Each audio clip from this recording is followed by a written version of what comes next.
स्वागत है आपका अपने चैनल एकलव्य स्टडी पॉइंट पे। और मेरा नाम है सचिन और आज की इस वीडियो में हम पढ़ेंगे क्लास 12 की हिंदी और बुक है आरोह भाग 2 और लक्ष्मण मूर्छा और राम का विलाप। ये आज हम पढ़ने वाले हैं जिसको लिखा है गोस्वामी तुलसीदास जी ने। तो आइए वीडियो को स्टार्ट करते हैं। आपको बताना चाहूंगा आप मुझे इंस्टाग्राम पे फॉलो कर सकते हैं। आपकी कोई भी समस्या हो परेशानी हो आप आके मुझसे पूछ सकते हैं। मेरा यूजर नेम आपके सामने है, आप इसे सर्च मार के मुझे मैसेज कर सकते हैं। तो संदर्भ की अगर हम बात करें तो प्रस्तुत काव्यांश हमारी पाठ्य पुस्तक आरोह भाग 2 में संकलित गोस्वामी तुलसीदास जी की अमर कृति रामचरितमानस, जिसको बहुत लोगों ने अपना प्यार दिया, उसके लंका कांड में वर्णित प्रसंग लक्ष्मण मूर्छा और राम का विलाप से लिया गया है। यानी कि जैसा कि आपको संदर्भ से पता चल गया होगा, अगर आपने रामायण की मतलब कभी कोई वीडियो देखी हो, मूवी देखी हो या आपने पढ़ा हो रामचरितमानस को, तो आपको याद होगा कि जब लक्ष्मण मूर्छित हो जाते हैं, ठीक है, बाण लगने के बाद, ठीक है, और उसके बाद किस तरीके से राम जो है वो बहुत ज्यादा मतलब व्याकुल हो जाते हैं, चिंतित हो जाते हैं। फिर जो हनुमान जी हैं वो जाते हैं संजीवनी बूटी लाते हैं। तो वो सारा वर्णन इसमें किया गया है। तो आइए स्टार्ट करते हैं। तब प्रताप उर राखी प्रभु जेहू नाथ तुरंत अस कहीं आयसु पाई पद बंदी चलेऊ हनुमंत। भरत बाहुबल सील गुण प्रभु पद प्रीति अपार मन महु जात सराहत पुनि पुनि पवन कुमार। अब इसका प्रसंग क्या है आइए देखिए। तो लक्ष्मण के मूर्छित होने के बाद क्या होता है, देखो श्री राम उनकी दशा को देखकर बहुत ज्यादा विलाप कर रहे होते हैं, व्याकुल हो जाते हैं। और जो सुषेण वैद्य होते हैं, ठीक है, जो वैद्यों को मतलब जो हनुमान जी लेकर आते हैं, ठीक है, उठा के, तो उनकी सलाह पर मतलब वो बताते हैं कि किस तरीके से हमें क्या करना चाहिए, कि हम कैसे जान बचा सकते हैं लक्ष्मण जी की। तो वो कहते हैं कि संजीवनी लानी पड़ेगी। तो संजीवनी लेने के लिए जो हनुमान जी वो जाते हैं, ठीक है, और जब वो लेके वापस लौट रहे होते हैं, अपने मार्ग में होते हैं, तो उनकी जो है भेंट होती है किससे, अयोध्या में भरत से। ठीक है, भरत कौन थे, श्री राम के ही भ्राता थे, भाई थे। तो उनसे उनकी मुलाकात होती है। तो ये जो है प्रसंग पूरा उसी चीज का है। तो आइए देखते हैं इसमें क्या होता है।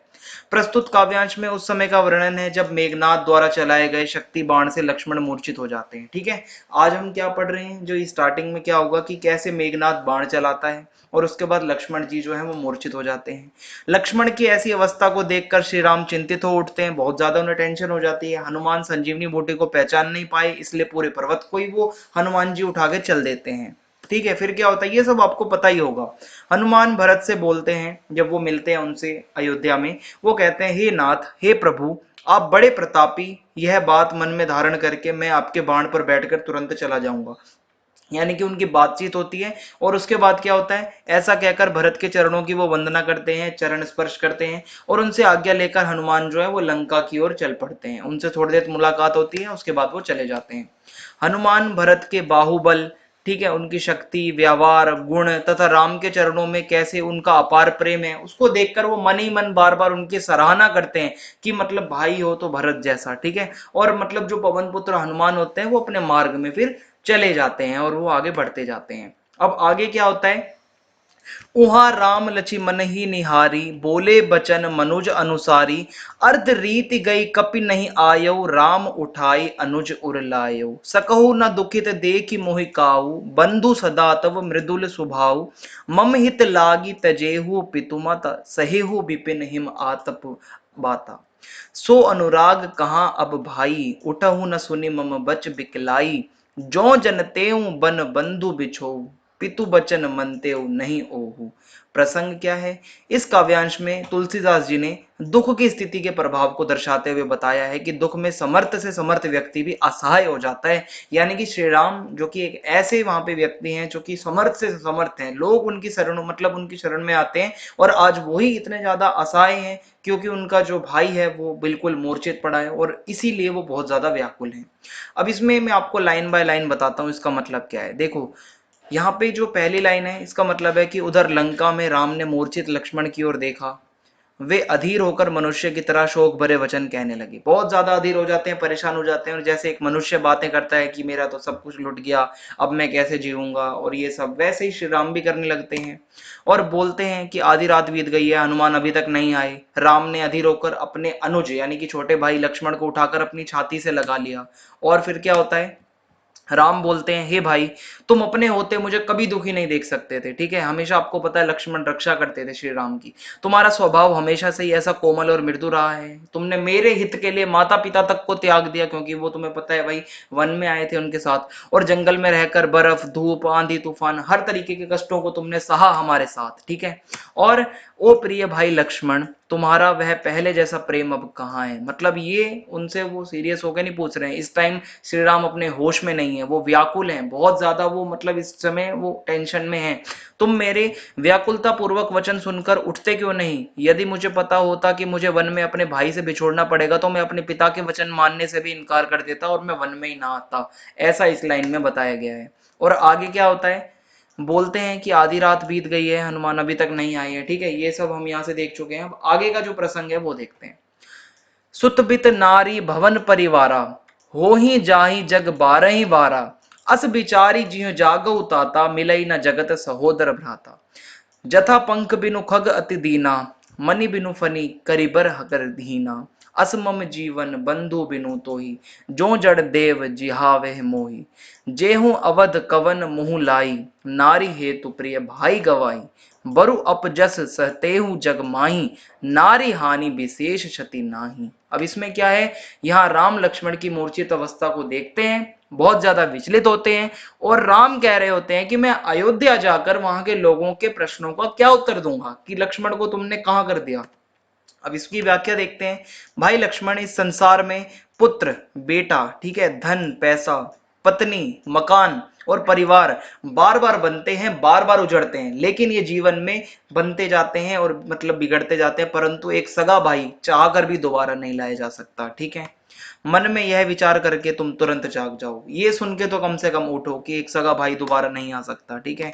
बहुत परेशान होते हैं श्री राम। आगे कहते हैं, हे लक्ष्मण, हे मेरे भाई, जिस प्रकार पक्षी पंखों के बिना दीनहीन हो जाता है, परेशान हो जाता है, जैसा मणि के बिना सांप का और सूंड के बिना हाथी का जो हाल होता है, जो दुर्दशा होती है, वैसे ही यदि दुर्भाग्य से अगर कठोरता पूर्वक मुझे तुम्हारे बिना रहना पड़ा, जीवित रहना पड़ा, तो मैं नहीं जी पाऊंगा। मेरी भी दशा ऐसी हो जाएगी जैसे कि बिना पंख का पक्षी, बिना मणि का सांप और बिना सूंड का हाथी, यानी कि बहुत ज्यादा मैं परेशान हो जाऊंगा। फिर आगे क्या होता है, प्रिय भाई, मैं अयोध्या में कौन सा मुंह लेकर जाऊंगा। लोग कहेंगे कि देखो, इसने अपनी पत्नी के लिए सगे भाई को गवा दिया। चलो, मैं नारी को खोने का कलंक तो फिर भी सह लूंगा, क्योंकि इस विशेष परिस्थिति में पत्नी की हानि उतनी बड़ी बात नहीं जितनी भाई को खोना है, ठीक है।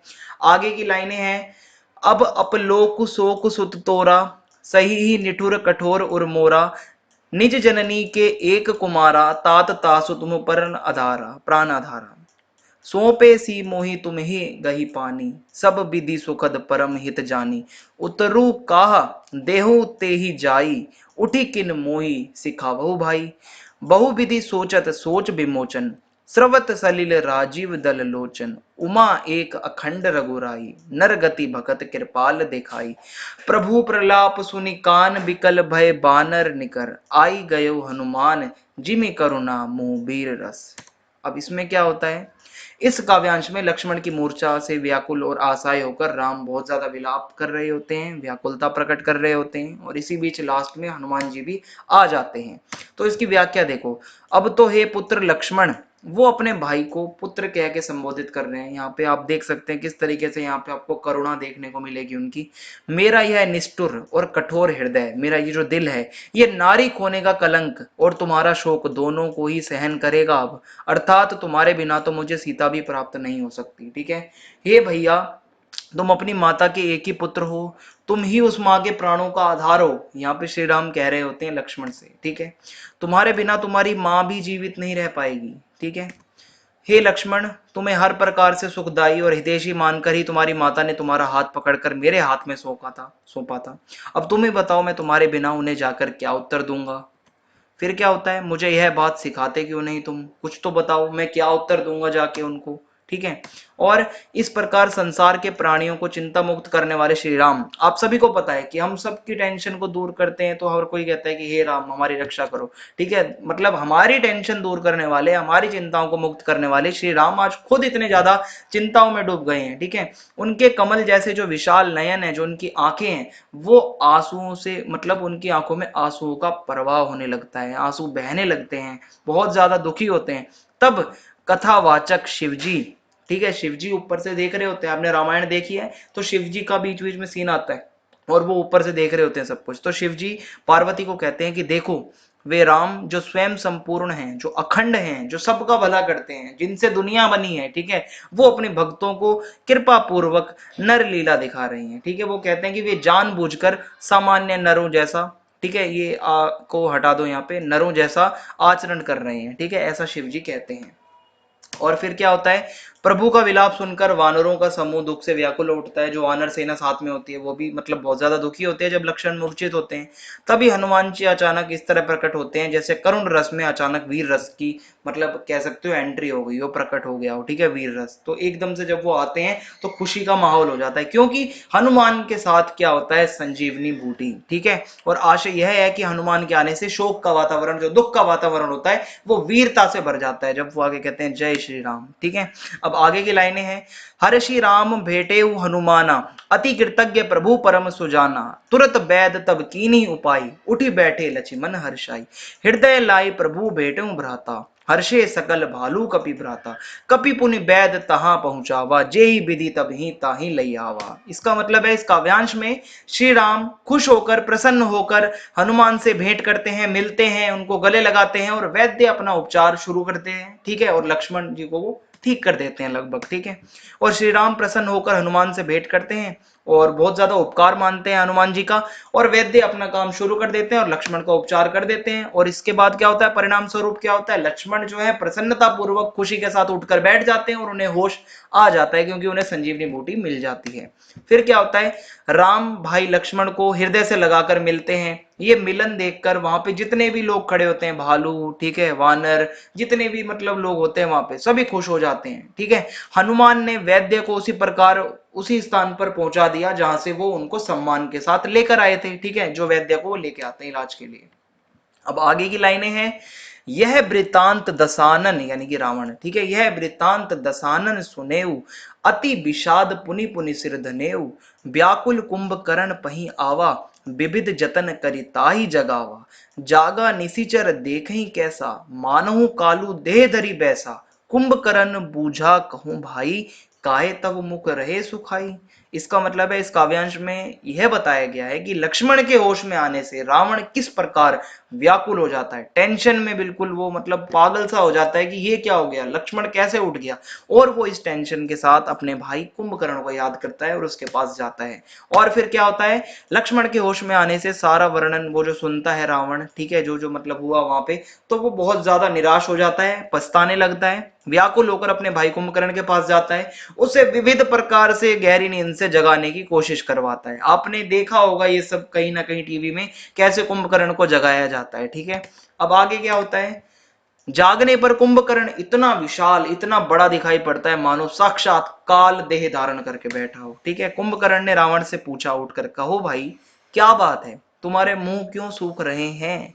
मुंह सूख रहे हैं का मतलब है यहाँ पे दशानन यानी कि 10 सिर हैं रावण के, ठीक है, इसलिए ये मुंह सूख रहे हैं कहा गया।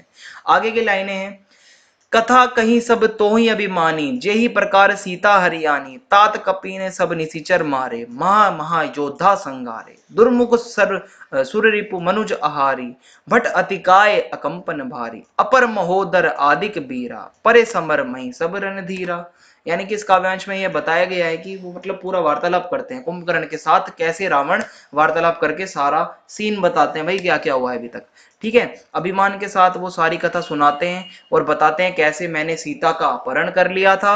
उसने कहा, किसने कहा, कुंभकर्ण ने, ठीक है, उसने कहा भाई कुंभकर्ण, राम के वानरों में कई राक्षस, मतलब राम के वानरों ने कई राक्षस मार डाले हैं। यहाँ पे रावण कुंभकर्ण को बता रहा है, ठीक है, उन्होंने बड़े बड़े योद्धाओं का संहार कर डाला है, बड़े बड़े जो हमारे राक्षस थे, ठीक है, सभी को उन्होंने मार डाला है। फिर क्या होता है, दुर्मुख, ये राक्षसों के कुछ नाम है, देवांतक, ठीक है, मनुष्य भक्षक यानी कि नरांतक, महायोद्धा, अतिकाय, भारी भरकम, अकंपन, महोदर, सभी जो वीर रणधीर जो योद्धा हैं सभी मरे पड़े हैं रणभूमि में, ठीक है, ये सब होता है।